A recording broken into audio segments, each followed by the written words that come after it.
الإسلام فرحهم بها متفق علیہ۔ روایت ہے حضرت انس رضی اللہ تعالیٰ عنہ سے کہ ایک شخص نے عرض کیا یا رسول اللہ صلی اللہ علیہ وسلم قیامت کب ہے؟ فرمایا افسوس تجھ پر، تو نے اس کے لیے کیا تیاری کی؟ وہ بولا اس کی تیاری کوئی نہیں کی بجز اس کے کہ میں اللہ اور اس کے رسول سے محبت کرتا ہوں۔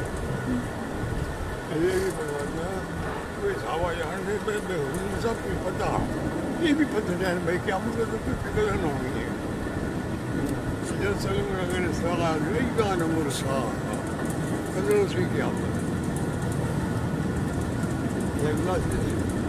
بجز اس کی کہ میں اللہ اور اس کے رسول سے محبت کرتا ہوں۔ فرمایا تو اس کے ساتھ ہوگا جس سے تجھے محبت ہو۔ حضرت انس رضی اللہ تعالیٰ نے فرمایا کہ میں نے مسلمانوں کے اسلام کے بعد کسی چیز پر ایسا خوش ہوتے نہ دیکھا جیسا کہ وہ اس سے خوش ہوئے۔ تشریح وہی لگا غضب کے لیے نہیں کرم کے لیے ہے، جیسے حضرت ابو ذر غفاری رضی اللہ تعالیٰ عنہ سے فرمایا رغم انف ابی ذر، ابی ذر غفاری کا ناک خاک آلود ہو جائے۔ اس کلمہ کا مزہ وہ جانے جس کو دل سے لگی ہو۔ یا مقصد یہ ہے کہ تو اعمال تو کرتا نہیں، صرف قیامت کے متعلق پوچھتا ہے۔ سائل بڑے پرہیزگار متقی تھے، عبادت گزار تھے، مگر انہوں نے اپنے اعمال کو قیامت کی تیاری قرار نہ دیا۔ یہ سب نیکیاں تو اللہ کی نعمتوں کا شکریہ ہے جو مجھے دنیا میں مل رہی ہیں، اور آخرت کی صرف تیاری یہ ہے کہ مجھے اس برات کے دولہا سے محبت ہے۔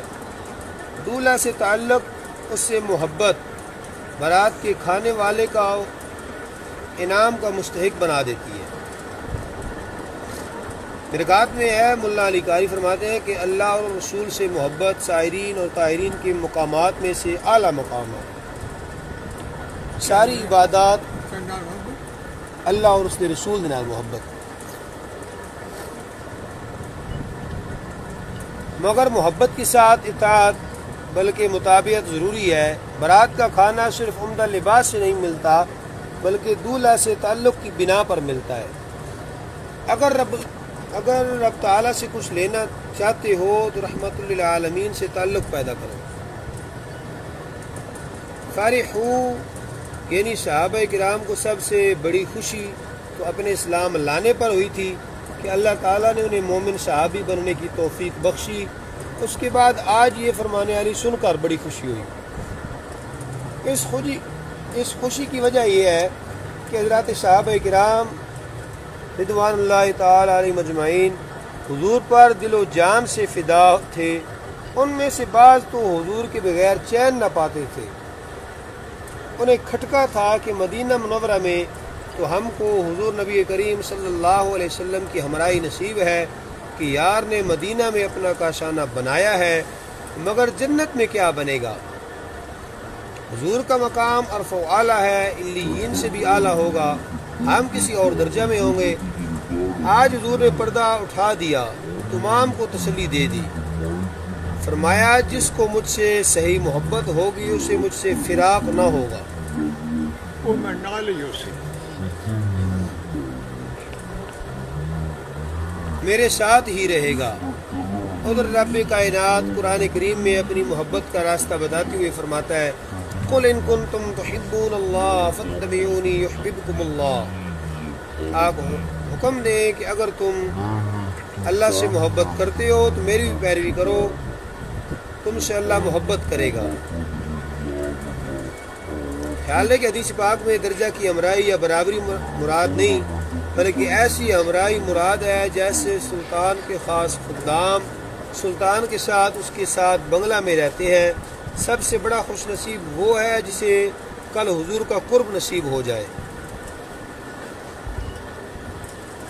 اس قرب کا ذریعہ حضور علیہ الصلاۃ والسلام سے محبت ہے، اور حضور کی محبت کا ذریعہ اتباع سنت، کثرت سے درود پاک پڑھنا اور آپ کے حالات طیبہ کا مطالعہ۔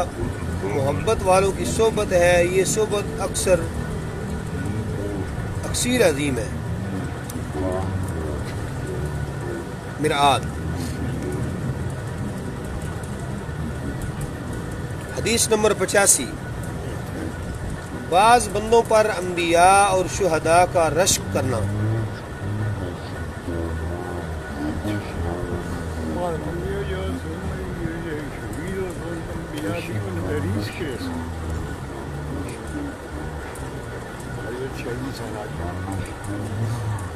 عن عمر قال قال رسول الله صلى الله عليه وسلم إن من عباد الله لأناسا ما هم بأنبياء ولا شهداء يغبطهم الأنبياء والشهداء يوم القيامة بمكانهم من الله قالوا يا رسول الله صلى الله عليه وسلم تخبرنا من هم قال هم قوم تحابوا بروح الله على غير أرحام بينهم ولا أموال يتعاطونها فوالله أن وجوههم لنور وإنهم لعلى نور لا يخافون إذا خاف الناس ولا يحزنون إذا حزن الناس وقرأ هذه الآية ألا إن أولياء الله لا خوف عليهم ولا هم يحزنون رواه أبو داود ورواه في شرح السنة عن أبي مالك بلفظ المصابي۔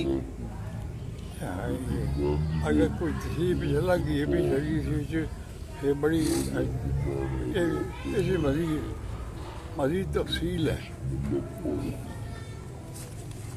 مشکات باب الحب فی اللہ ومن اللہ۔ روایت حضرت عمر رضی اللہ تعالیٰ عنہ سے، مشکات ہو کے اے جناب ابو داود شرح سنہ عن ابی مالک۔ روایت حضرت عمر رضی اللہ تعالیٰ عنہ سے فرماتے ہیں کہ فرمایا جناب رسول اللہ صلی اللہ علیہ وسلم نے کہ اللہ کے بعض بندے وہ ہیں جو نہ تو نبی ہیں نہ شہید، ان پر حضرات انبیاء کرام و شہداء قیامت کے دن رشک کریں گے۔ حدیث کے رسول بھائی ہمیں کتنا درجہ ہو گیا ان کے قرب الہی کی وجہ سے۔ لوگ بولے یا رسول اللہ صلی اللہ علیہ وسلم ہمیں خبر دیں کہ وہ کون لوگ ہیں۔ فرمایا وہ قوم جو اللہ کے قرآن کی وجہ سے ایک دوسرے سے محبت کرتے ہیں، اللہ کے قربت کی وجہ سے، اللہ کے قرآن کی وجہ نال قرآن کی وجہ جناب ایک دوسرے نال محبت کر دے، بغیر آپس کی قرابت داری کے اور بغیر آپس کے مالی لین دین کے۔ کوئی قرابت داری نہیں، مالی لین دین بھی نہیں، لیکن یہ میرے استاد ہو وہ جو کچھ بھی کر دے رہا وہ چپ کر چھوڑ رہا نہیں۔ تو اللہ کی قسم ان کے چہرے نور ہوں گے اور وہ نور پر ہوں گے۔ جب لوگ ڈریں گے تو یہ نہ ڈریں گے، اور جب لوگ غمگین ہوں گے تو یہ نہ غمگین ہوں گے۔ پھر آیت کریمہ تلاوت فرمائی، الا ان اولیاء اللہ لا خوف علیہم ولا هم يحزنون۔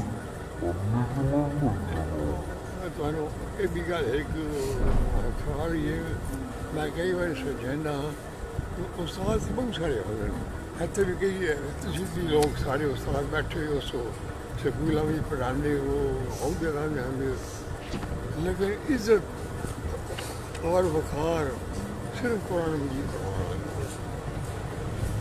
لوگ محبت انہیں نال کریں تو کوئی نہیں کرے گا، کوئی ہوگا کوئی کرے گا۔ یہ دیکھو اے حدیث شریف یہی مطلب ہے۔ کوئی حالانکہ استاد تھی بھی ہو، تھی بھی دسے ہو پڑھانے ہو علم پڑھانے ہو، لیکن جڑا دلی تعلق ہونا دلی محبت ہوتی ہے وہ صرف انہوں نال ہوتی ہے جڑی علم دین یا پڑھانے یا قرآن مجید پڑھانے۔ سارے درویش ہونے آئے بڑے کتابیں پڑھتے ہیں مولانا رشید احمد صاحب کو بڑے بڑے کھچر ہوتے ہیں، بڑی بڑی کھچر، لیکن جتنے استادوں کا مقابلہ آئے استادوں نے سر سٹ چھڑے کہ بھائی یہ سارے استاد ہیں۔ یہی میرے پتہ نہیں، میں تو تکمیل پڑھیا کوئی نہیں، تھی سارے بیٹھے ہو تو من پتہ سی تھوڑے کے بھی سر سٹ چھڑے۔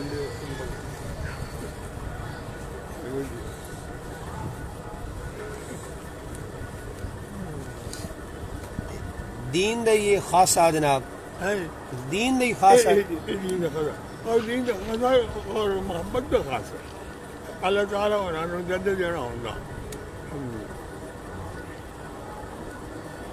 تشریح اناس جمع فرما کر یہ بتایا کہ حضرات انسان ہیں وہ ایک دو نہیں بلکہ پوری جماعت ہے.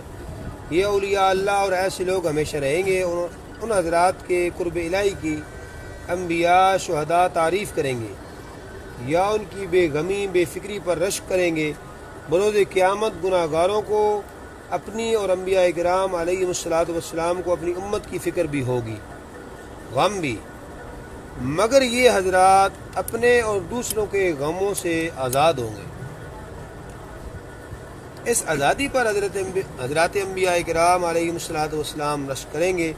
اس سے یہ لازم نہیں کہ یہ لوگ انبیاء سے افضل ہوں گے. رب تعالیٰ فرماتا ہے الا ان اولیاء اللہ لا خوف علیہم ولا هم يحزنون، خبردار اولیاء اللہ کو نہ کوئی خوف ہے نہ غم. اولیاء اللہ ارشاد ہوا، انبیاء اللہ ارشاد نہ ہوا. روح اللہ الله أكبر الله أكبر الله أكبر الله أكبر أشهد أن لا إله إلا الله أشهد أن لا إله إلا الله أشهد أن محمدا رسول الله أشهد أن محمدا رسول الله. حي على الصلاة حي على الصلاة حي على الفلاح حي على الفلاح. الله أكبر الله أكبر لا إله إلا الله.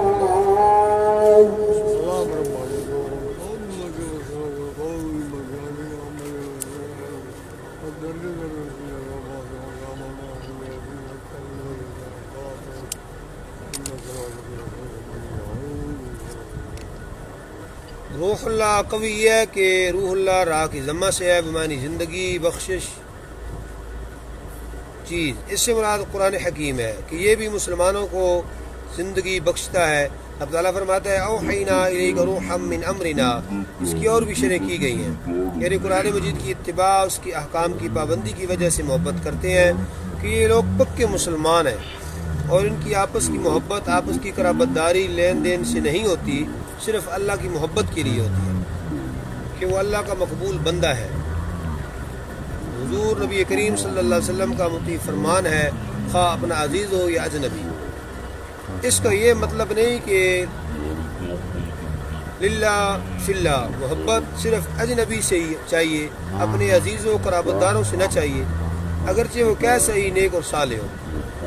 چونکہ دنیاوی محبتیں اکثر نسب اور مالی تعلق کی بنا پر ہوتی ہیں. اتنی اگے کوئی مہم پیش آ رہی ہے لوگ قرآن مجید جو سالن لگاتے ہیں ارادہ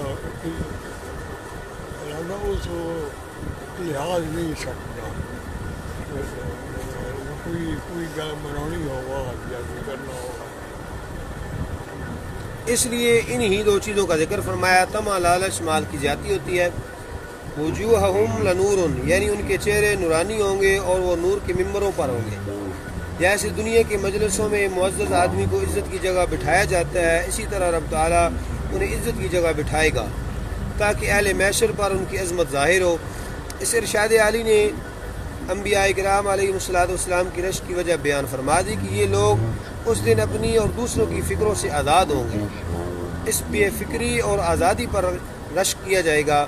نہ انہیں بخشنے جانے کی فکر ہے کیونکہ وہ بخش دیے گئے ہیں، اور نہ دوسروں کو بخشوانے کی فکر ہے کہ وہ کسی کی ذمہ دار نہیں. لہذا حدیث بالکل واضح ہے.